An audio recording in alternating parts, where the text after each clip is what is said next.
Y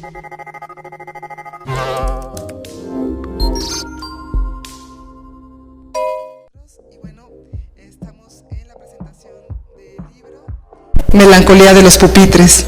Tenemos dos invitados muy especiales, Víctor Santana, quien es director de la editorial de Tierra Adentro, tiene un doctorado en filología hispánica por la Universidad Autónoma de Madrid, autor del libro No es material para pista de baile y también es editor de Tean Facine. Un aplauso, por favor. Jaime G. Es un narrador y ensayista mexicano y diseñador gráfico, diseñador industrial, autor de un libro y coautor junto con Fernando Jiménez de un díptico.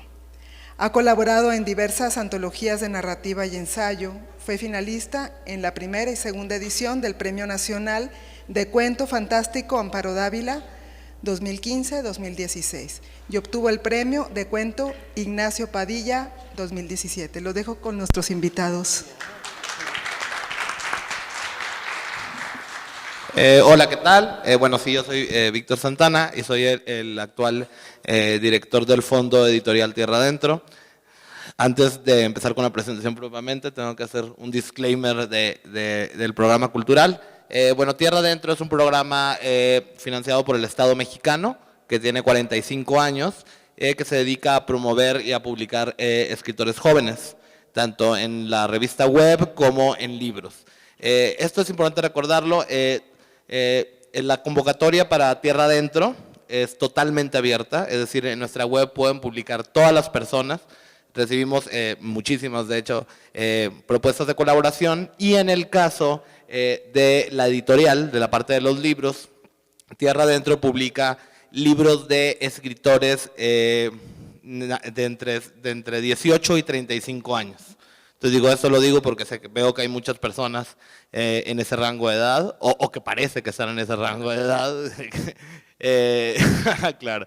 Y entonces digo, es un recordatorio importante, y sobre todo quienes tengan libros ya listos, sepan que es el momento adecuado ya para mandarlos, que estamos precisamente en la selección de los libros de 2019, los últimos libros de 2019 y los libros de 2020, ¿no?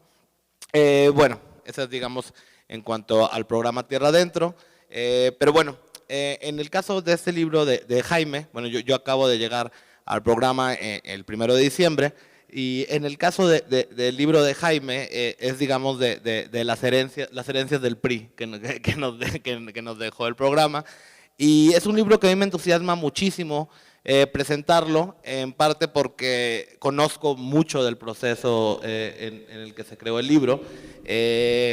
Jaime, yo conocí a Jaime en Barcelona cuando yo estaba haciendo una estancia de investigación, y Jaime estaba estudiando en el máster de creación literaria de la Pompeu Fabra.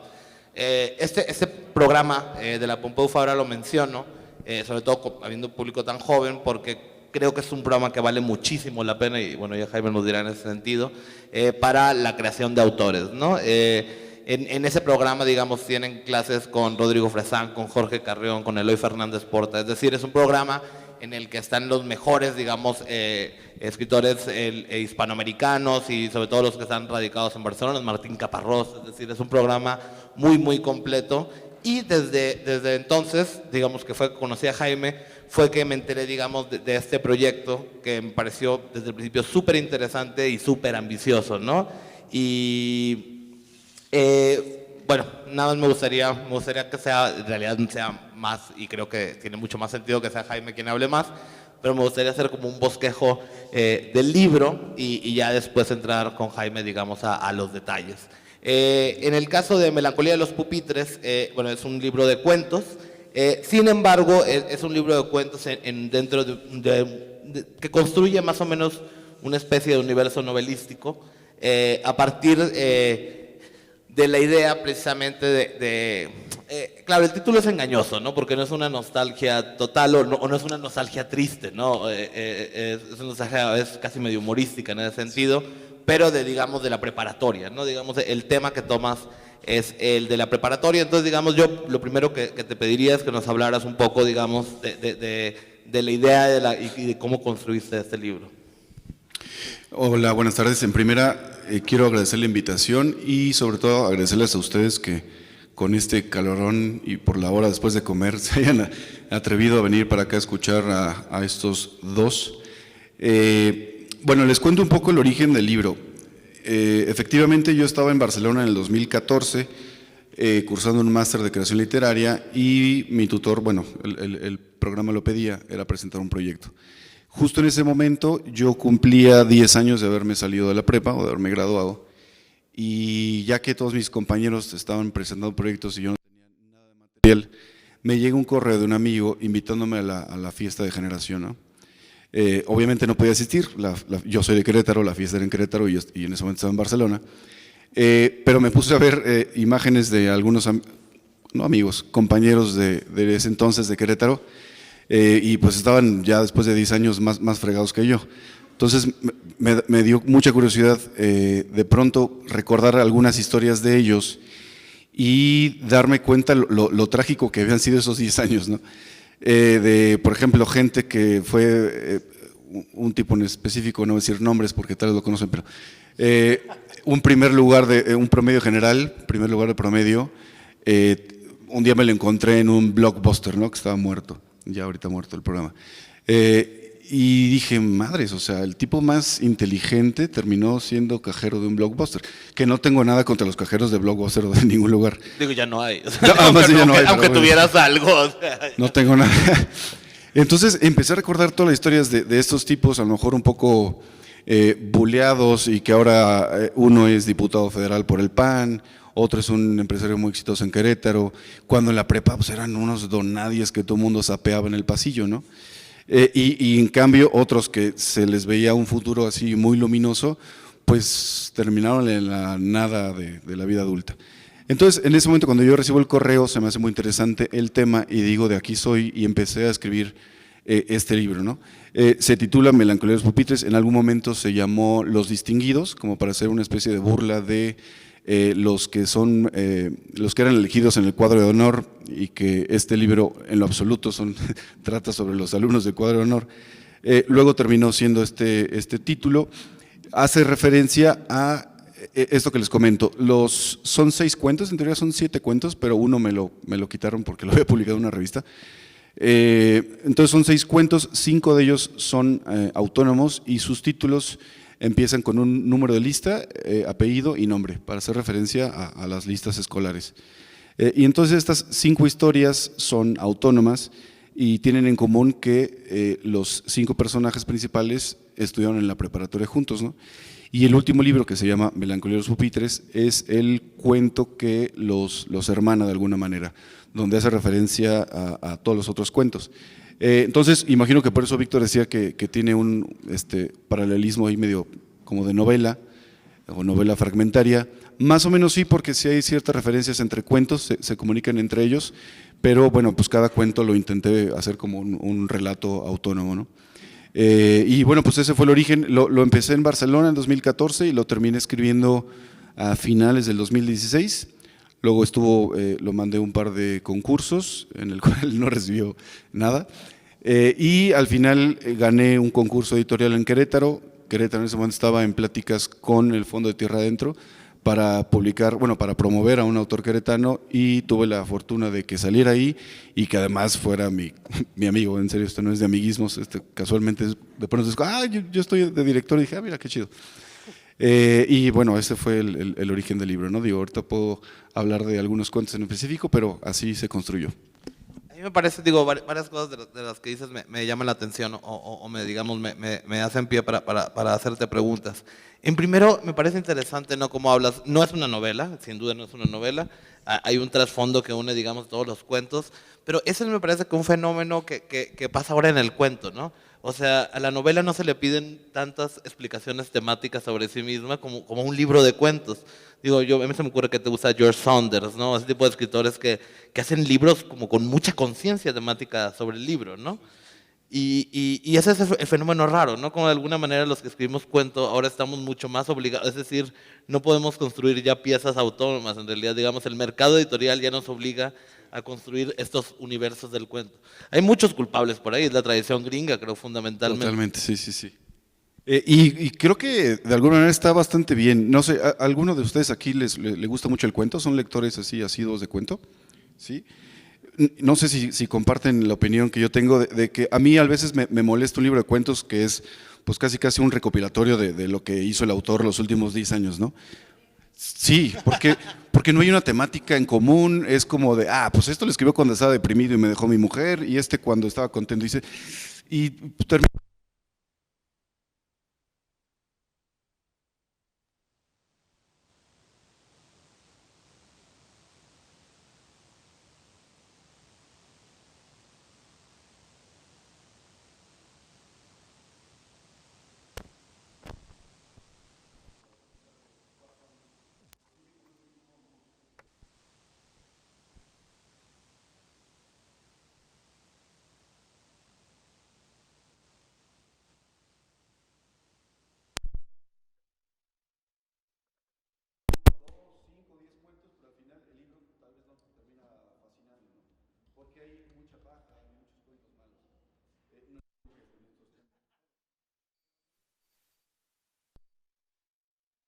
De que todos tengan algo que ver, de que todo sea parte de un proyecto, creo que si algún cuento está medio flojo, el otro, que es su hermano, su compañero, le ayuda a que no pierda, digo, porque comparten varias cosas, le ayuda a que no pierda tanta fuerza. Entonces, a mí me gusta mucho leer los libros que son como un proyecto. Se me viene a la cabeza uno de Antonio Ortuño, que acaba de ganar el año pasado un premio en España, que se llama La Vaga Misión. Y si alguno de ustedes ya lo leyó, La Vaga Misión, ¿no? Bueno, son cuentos que... Sí, está ahí en páginas de espuma. Son libros que no tienen nada que ver entre sí, pero que te transmiten la evolución de un escritor en distintos como etapas de su vida, ¿no? Y entonces se vuelve eso algo muy rico. Es algo que yo quise lograr sin que tal vez lo logre, pero al menos tenía la intención. Y creo que es la forma en la que me gusta escribir y en la que le agradezco a otros escritores de cuento que lo hagan. Presentar algo que pudo haber tomado 3 o 4 años, pero que era parte de un mismo conjunto, ¿no? En ese sentido, yo también, por ejemplo, Fresán y Bolaño en unas operaciones hablaban de eso, ¿no? De cómo, digamos, la pelea, digamos, en la literatura del siglo XXI iba a ser entre los seres cuentos y los seres novela, aunque al final iban a ser un poco los mismos en realidad. Y eso pasa, digamos, en la tradición novelística moderna. Si tenemos con el Quijote, es una novela repleta de cuentos, en realidad es casi un conjunto de cuentos. Cada capítulo puede ser un cuento. Claro, no, y hay unos que aparte de... bueno, sí, y claro, y hay unos que independientemente, digo, pueden funcionar además como cuentos. Ahora, bueno,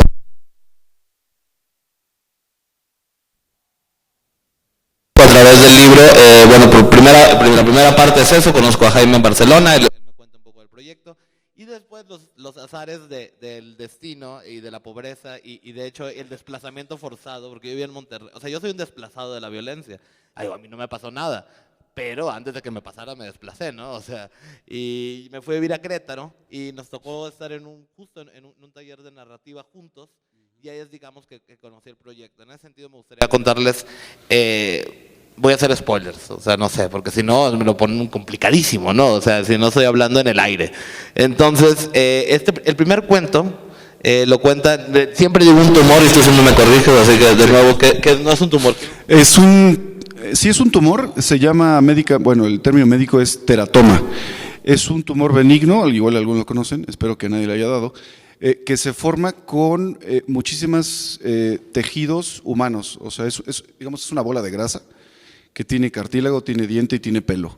Entonces es como partes de humano que no fueron humano y se forman, y no es malo. Digo, es malo porque a veces crece tanto que lastima o incomoda otros órganos, pero en sí no genera nada, ¿no? Entonces, el primer cuento, el narrador es justamente un teratoma. Pues ya me lanzo a hablar del cuento, ¿no? Él leyó unas primeras versiones de cuento.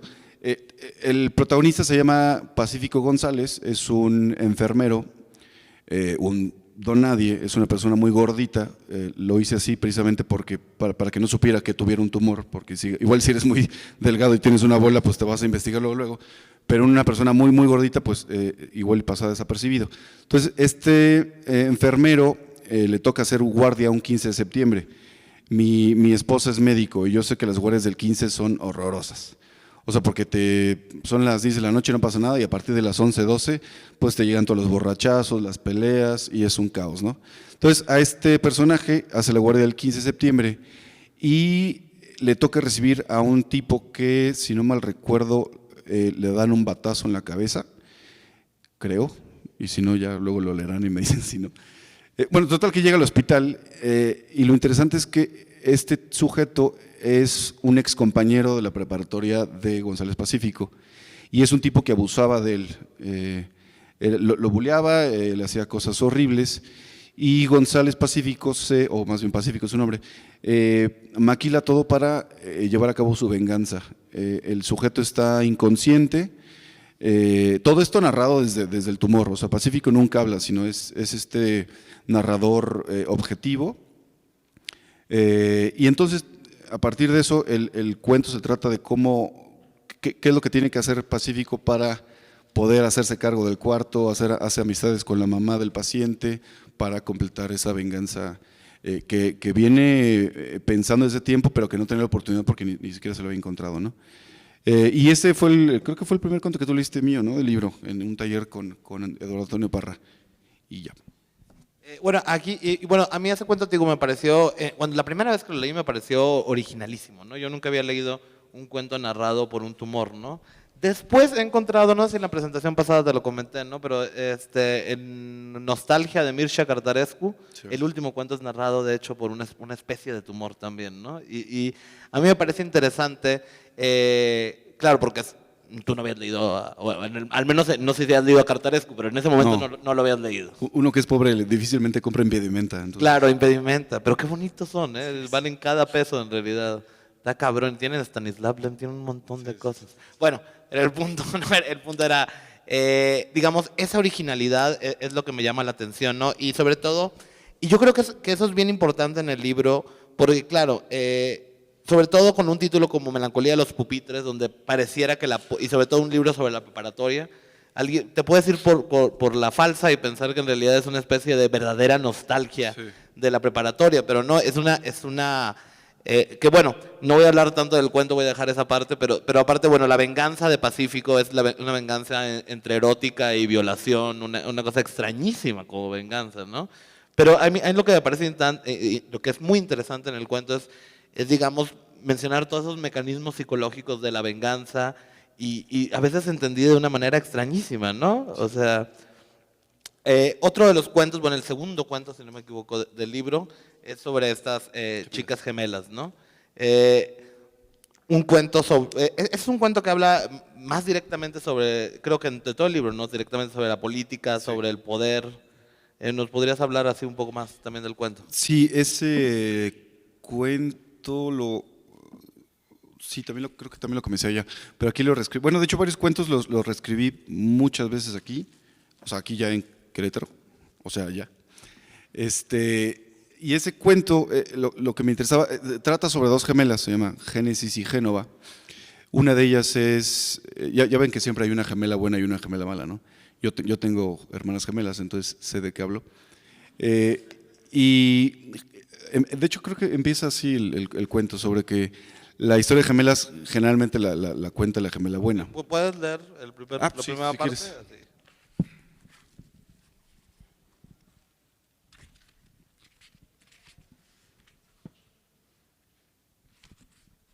Solo el primer párrafo. Sí, empieza así, dice: lo habitual es que una historia de gemelas la cuente la gemela jodida, la frustrada, la que invierte horas a la semana en reprocharse sus fracasos y, ya de paso, hasta envidiar la suerte ajena, la de la otra.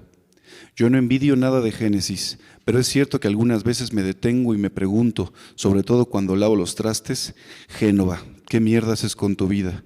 y trato de reordenar la cadena de decisiones que tomé para terminar aquí, por ejemplo, sentada en el sillón ajado de un estudio clandestino de tatuajes, esperando a que el dependiente, un gordo inmenso con expansores en los lóbulos de las orejas, deje de saborearme las piernas y se apure a terminar de calcar las últimas líneas del horrible símbolo hindú que traje impreso y que en menos de una hora y para siempre llevaré grabado en mi muñeca izquierda.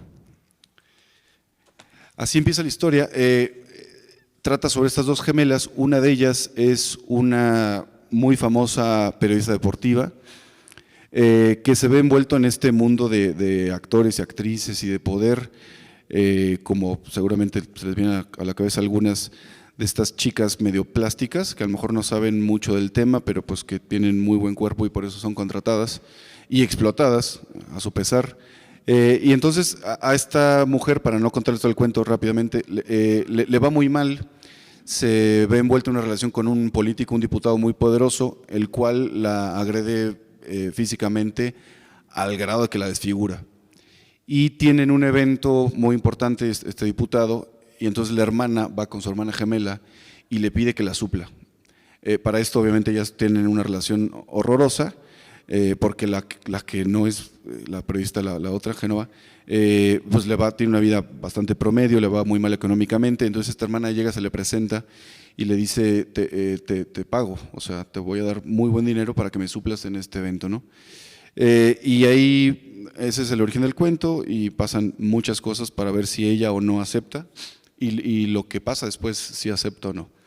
Entonces, ya que saben esta historia, estos dos cuentos, los demás siguen un poco esta línea, son adultos, jóvenes adultos, que se les ve frustrado como esos sueños que uno tiene o tuvo en la preparatoria, cuando a lo mejor en ese momento donde eras hermosamente irresponsable en la prepa, donde solo te importaba la fiesta y ni siquiera estudiar, y te imaginabas que a los 25, 28 ibas a tener una casa, un carro, 0 divorcios, y resulta que llega a los 30, 35 y nada es como te lo imaginabas, o quizás sí, y aplaudo a los que sí, pero muchas veces no, y a mí lo que me gusta son estas historias de fracaso, porque creo que la literatura tiene mucho campo de donde rascarse, ¿no? Creo que la gente es más empática con una historia de fracaso, una historia triste, a que si les contara cómo le fue de bien a un personaje, no tiene ningún chiste, porque mayoritariamente la gente no nos va tan bien, y eso es lo bello, también levantarse y decir, mira, este compadre también está más fregado que yo, entonces no me voy a quejar de mis problemas. Y así. Bueno, de hecho, por ejemplo, me gusta eso que dices, no te lo había oído, y es un poco lo que decía Monterroso por su antología del cuento triste, ¿no? Que la mejor antología de cuento tenía que ser triste porque los mejores cuentos eran tristes porque la vida es triste, ¿no? Y por eso también es bonita, o sea, la vida es triste, está bien. Si la vida fuera solo una linda película en Netflix, pues es que la pagas. O sea, lo padre de la literatura es que el héroe no consiga lo que está buscando, ¿no? En alguna ocasión he dado talleres de literatura y lo primero que les corrijo a los que van al taller es que le pongan trabas a sus personajes. O sea, si el personaje tiene sed y luego consigue un vaso de agua, no tiene ningún interés literario. O sea, lo padre es que el agua esté ahí y en el refri que tenga un candado y que él tenga mucha sed y no pueda acceder, ¿no? O esté muy cara y él no tenga un centavo. O sea, la cosa es buscarle problemas. Yo, por ejemplo, bueno, te diría, digo, sobre todo con la presencia de un público tan joven, te propondría que nos contaras, porque eso es importante, ¿no? Y yo creo que los jóvenes, cuando yo era joven y cuando iba a presentaciones de libros, o sea, como joven, sigo yendo, pero ya no joven. O sea, el tema de, cuéntanos la dificultad, bueno, digamos tu fracaso, o los fracasos que llevaron a que por fin publicaras este libro, ¿no? O sea, que algunos muy ajenos, de hecho, a la realidad a ti. Sí, yo tengo 33 años, es mi primer libro publicado, pero tampoco es lo primero que escribo. Empecé a escribir como por ahí de los 23, y bueno, también esto lo tengo que decir, a diferencia de algunos compañeros de profesión, yo no quise publicarlo luego. Me daba cierto pudor y también pensaba en que que el público no se merece lo que escriba forzosamente un tipo de 22 años, ¿no? O sea, hay que tener respeto por el público, respeto por la imprenta, o sea, que al menos que la tinta que se gasta valga la pena. Entonces yo sí me esperé bastante tiempo, estos 7 cuentos en general los escribí muchas veces, quería que quedara lo mejor posible, pero aún así creo que sí hay algunos retos ahí a lo que se enfrenta un joven escritor. Siempre está el quién te va a abrir la primera puerta, ¿no? Yo, si hay alguien acá que escribe, les podría recomendar que un camino más o menos amable es participar en muchos concursos.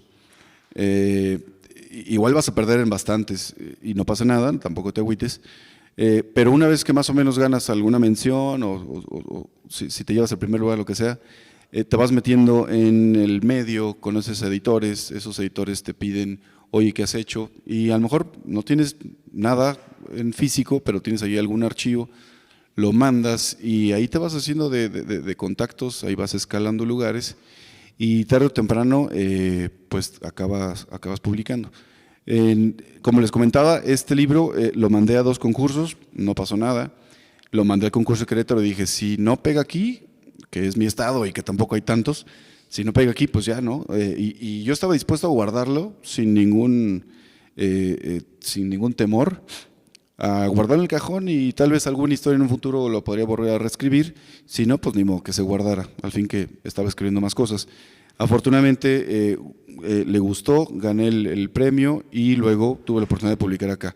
Que por cierto, le decía justamente ahorita a Víctor, antes de la presentación, que Tierra fue para mí siempre como mi sueño. O sea, decía yo, mi primer libro quiero que salga en Tierra, porque yo había leído varios autores de Tierra que me gustaron.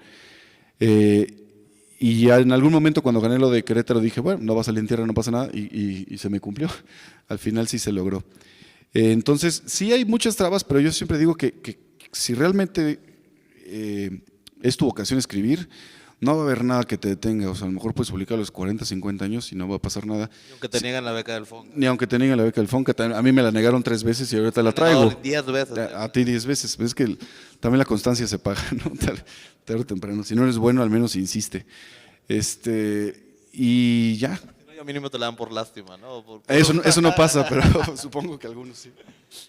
Y bueno, también, entonces, digamos, a partir, este es tu primer libro y más o menos, ¿cuáles son tus proyectos literarios a futuro, o en un futuro cercano? Bueno, ahorita estoy con la beca del FONCA haciendo otro libro de cuentos que se llama La aristocracia ganadera. Estoy haciendo otro libro de cuento fantástico, que ese todavía no tiene título, y también gané el apoyo del PECDA el año pasado haciendo una novela que tiene por título 100 domingos, y estoy en esos 3 libros ahorita. ¿Al mismo tiempo? Sí, al mismo tiempo. Sigo el consejo de Bolaño de si te atoras en un cuento, escribe 2 al mismo tiempo, y sí funciona porque te tapas en uno y le sigues al otro y viceversa, ¿no? No sé si hay alguna pregunta del público.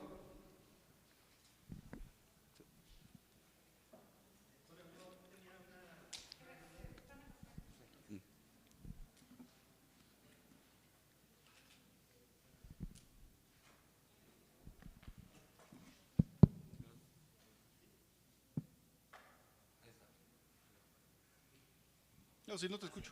Sí. Sí, se llaman Los Distinguidos.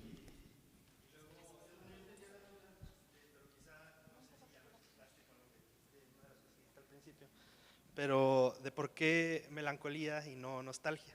Si hay alguna razón o si simplemente por la fonética de las palabras, ¿verdad? O simplemente no hay ninguna razón. No hay una razón. Sí hay una razón de por qué Los Distinguidos a este título. Y es que justamente en ese momento, en 2017, por cuestiones meramente editoriales, me di cuenta que había muchos libros en el mercado que eran artículo y sustantivo, ¿no? Los muertos, los y no quería que estuviera como en esa camada.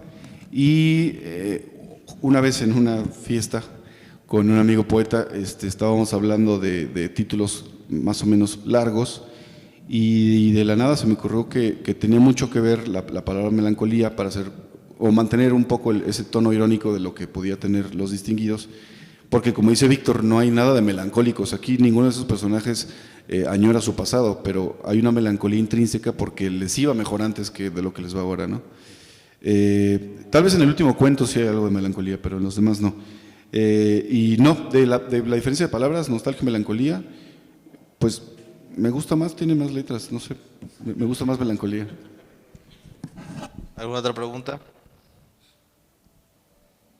Sin pena, sin pena. Si no, yo la voy a hacer yo. Al final es peor. Bueno, a mí me gustaría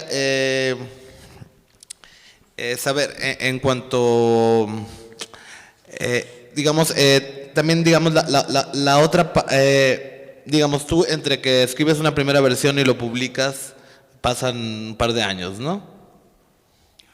Bastantes años, o sea, el primer cuento lo escribí, perdón, no es por mamón, pero así fue, en Toledo, en abril del 2014 en Toledo, y lo acabé en, pues creo que fue a principios del 17, o sea, me tardé 2 años y medio, no, casi 3 años en escribir los cuentos. Son 7, pero escribí como unos 20 cuentos. O sea, otros diferentes, otras versiones de estos, pero sí, lo que les comentaba, no quería pues publicar por publicarlo, el primer cuento que me saliera que fuera así, ¿no? Sino trabajarlo, también estuvo trabajándose en el taller un rato, entonces sí me tomé el tiempo y es lo creo que mínimo que tiene que hacer un escritor, seas joven o ya más pro, pues esperar a que la obra ya sea más o menos sólida, ¿no? También es cierto que uno puede seguir reescribiendo infinitamente un texto. Tienes que aprender a saber cuándo parar y cuándo decir ya esto quedó. Pero esa parte a mí me parece, digamos, sobre todo porque están tantos jóvenes, me gustaría compartirla, es la que se vuelve frustrante, me parece, sobre todo en el primer libro, ¿no? Es decir, las veces que reescribo, yo cuando mi libro, que solo tengo un libro, sí, pienso, lo leí más de 100 veces, ¿no? Dices, qué locura, ¿no? O sea, de que en realidad... Y lo peor es que te pueden ir de ratas, ¿no? Y dices, ¿cómo pude haber pasado mis ojos por esta página tantas veces y no darme cuenta de cosas clarísimas, ¿no? Pero pues digamos a ti, digamos que esa es la parte no me tocó a ti, pero digamos, ¿qué tan cómodo te sientes, digamos, con el proceso editorial, con el proceso de corregir un libro y esa parte? Bien, de hecho, la primera vez que me editaron, que fue ya para el Fondo Editorial de Querétaro, fue bastante gozosa, o sea, me vi con mi editor en una cantina y estuvimos hablando ahí 6 horas con cerveza y fue muy lindo, y luego ya que me editaron aquí en tierra, también por correo, hasta se siente padre, ¿no? Ahí te van las galeras con esas correcciones, encontramos este párrafo que no funciona muy bien, se reescribe, nunca había tenido esa experiencia y o sea, bueno, sí yo me editaba yo solito, pero que alguien más te lea y vea con otros ojos y te hable de un personaje y lo haya asumido y lo critique, tú dices, toda esta historia que estuvo tanto en mi cabeza, ya la está en cabeza de otro güey, ya es problema de él. Es como la transferencia del psicoanálisis, sí, de alguna manera, ¿no? Te libras ya. Tú eres el editor, tú corriges. Claro. Sí, está cabrón. Uno al final carga esos fantasmas también de los libros que edita. Pero bueno, ya un poco ya más de salida, ya más para terminar también, hay una pregunta que yo creo, y creo que vale la pena hacértela a ti, porque sé que eres un muy buen lector y una persona que lee mucho. Digamos, en el panorama literario mexicano, latinoamericano, o digamos mundial, o sea, ¿qué estás leyendo ahorita? ¿Qué crees que es interesante? Además de tu libro, ¿qué es lo que todos deberíamos de buscar en esta feria, por ejemplo, tan solo? Sí, justamente ahorita en el camión de Querétaro para acá, estaba leyendo a una autora argentina que se llama Samantha Schweblin, sacó su última novela que se llama Kentuckys. ¿Alguien le suena el nombre de Samantha Schweblin? ¿No? Ok. Bueno, es una escritor sasa, tiene varios libros de cuento muy buenos, Pájaros en la boca sobre todo, bueno, que es el que más me gusta a mí.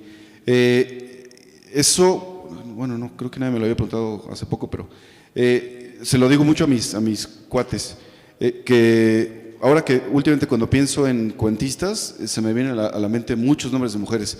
Yo creo que ahorita las mejores cuentistas en el continente, bueno, más bien en América Latina, son cuentistas. Tanto María Enríquez y Samantha Schweblin en Argentina, hay muchas más.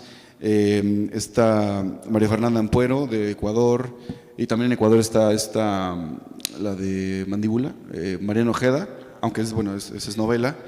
Muchas cuentistas son las más valientes. Este libro de María Fernanda Ampuero se llama Pelea de Gallos, también está en Páginas de Espuma, entonces lo pueden encontrar aquí. Es un libro súper fuerte, o sea, que trata temas sobre violación, sobre abuso de padres y, o sea, cuentos bueno, que yo más o menos tengo un bagaje como lector que hasta me conflictúan y que lo he escrito una mujer, o sea, temas de violación y que lo escribe una mujer es como todavía más difícil y se me hace súper plausible, es doloroso pero es muy lindo, se lo recomiendo mucho. Y pues bueno, obviamente los rusos me encantan, los gringos me encantan, este lugar común de mencionar a Hemingway, Cheever, bla, bla. Pero si tuviera yo, por ejemplo, que rescatar una literatura en el continente, los argentinos, se me hacen los mejores escritores del continente, son los que tienen tradición pero a la vez no la respetan, entonces hacen cosas cada vez más locas y bueno, eso es lo que leo ahorita. Última oportunidad para hacer, a ver, una pregunta. En la vida real, pues esto también es la vida real. Soy diseñador industrial, entonces me dedico, parte de mi tiempo, digamos, en las tardes, hago diseño exhibidores. Esto se los cuento a mis compañeros para que se burlen. En los Oxxos hay un mueble que yo hice, entonces me dedico a hacer como muebles, sobre todo para Pedigree, que es un cliente mío, y de Dickies, uno de pantalones. Entonces me dedico a diseñar exhibidores. También soy redactor en una agencia de medios en Querétaro, medio tiempo, y en las mañanas madrugadas escribo. Entonces tengo 3 trabajos, porque de uno no se puede. 3 trabajos y 3 becas. Y 2 becas, sí, apenas, es que sí. Les digo también de broma, bueno, sobre todo a mi esposa, que yo no estudié letras porque mi papá, el típico miedo de ¿qué vas a vivir? ¿No? Y dije, ay, no, voy a estudiar algo que me deje dinero. Yo no sabía que el diseño tampoco dejaba dinero, entonces me hubiera ido por letras ya de una vez. Esto es interesante porque, bueno, Foster Wallace de hecho habla de eso, ¿no? De cómo en la literatura, bueno, él se refiere a la literatura gringa de los 90, pero creo que a la generación, los más grandes que nosotros, los de los 70s, pasa eso, ¿no? Una de las cosas que menos se menciona en esa literatura es el trabajo. Sí. Claro, ellos tuvieron mejores fonca que nosotros y les alcanzaba más, pero no todos nosotros hemos tenido que trabajar de las cosas pues, más terribles. Juan Rulfo vendía llantas, o sea, perfecto, ¿no? Juan Rulfo vendía llantas. No, pero no las vendía. Sí las vendía. Hacía publicidad. Y también las vendía. Sí las vendía Empezó también. vendiendo llantas y luego cuando vieron que tenía cabeza, dijo, bueno, entonces toda la publicidad, sí. Bueno, muchos son periodistas y están en medios, ¿no? Pero no hay, pues es que no hay de otra. Y además creo que está padre. Tengo muchos amigos, sobre todo cuando estaban en el máster, que tenían siempre pues, solo carreras en letras o en lingüística. Y yo que tenía 2 me decían, güey, es que te envidio, o sea, porque pues yo no puedo trabajar de otra cosa. Tú, si te va mal como escritor, que espero que no, pues tienes algo con lo que puedes sacar la renta, ¿no? O sea, yo no, si no doy clases y no escribo, no hago nada. O sea, entonces, está padre, además tienen más mundo, o sea, yo también puedo escribir. Ocupo mucho del mundo de mi esposa, que es médico, entonces ella me cuenta cosas, yo las hago literatura, de cosas de mi carrera, de arquitectura, que tengo muchos cuates de ahí, entonces pues creo que todo abona al escritor, o sea, tener muchas experiencias, muchas vidas, está padre. ¿Alguien tiene otra pregunta? ¿Nadie más? Aparicio. Aquí hay un cuate de la secundaria que no sale retratado en el libro, no te apures, pero…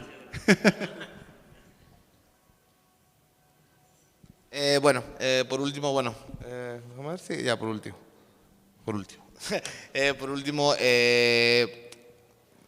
digamos, y del de algún libro, lo que pasa es que digo eso, lo pregunto a Jaime. Jaime participó también en la revista Tierra Adentro, haciendo algo que en realidad fue raro, ¿no? Que fue destrozar a otro libro de Tierra Adentro, ¿no? Entonces, a mí me parece interesante porque no, o sea, bueno, cuando yo editaba Traven también nos mandaste una crónica, ¿no? Pero en realidad tu labor es más, o sea, digamos, no tienes este afán que muchos hemos tenido de protagonismo periodístico en ese sentido, ¿no? Cuidas mucho, digamos, lo que escribes, o sea, es decir, no te quieres lanzar a escribir, digamos, para ti, digamos, tu cocina literaria sí implica, digamos, ese separamiento, digamos, de toda esta parte más o menos periodística y medio ridícula. Sí, es que pues yo creo que precisamente porque gano dinero de otras cosas, escribo realmente solo lo que me interesa, lo que me gusta.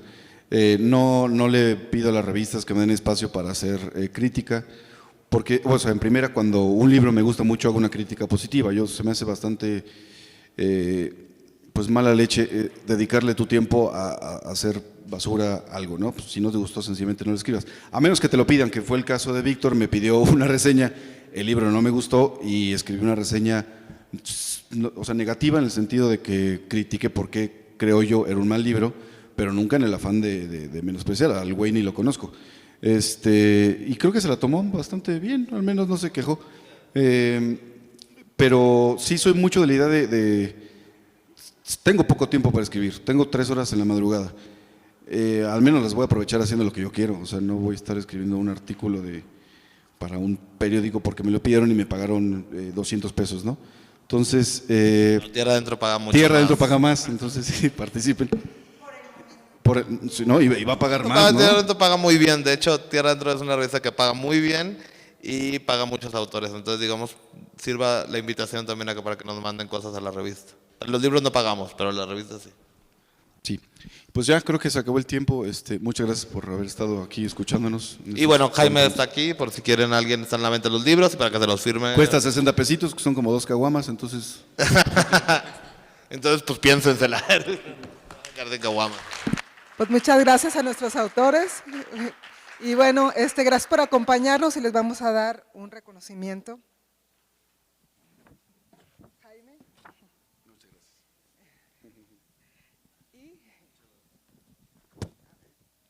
Perdón, gracias. Gracias,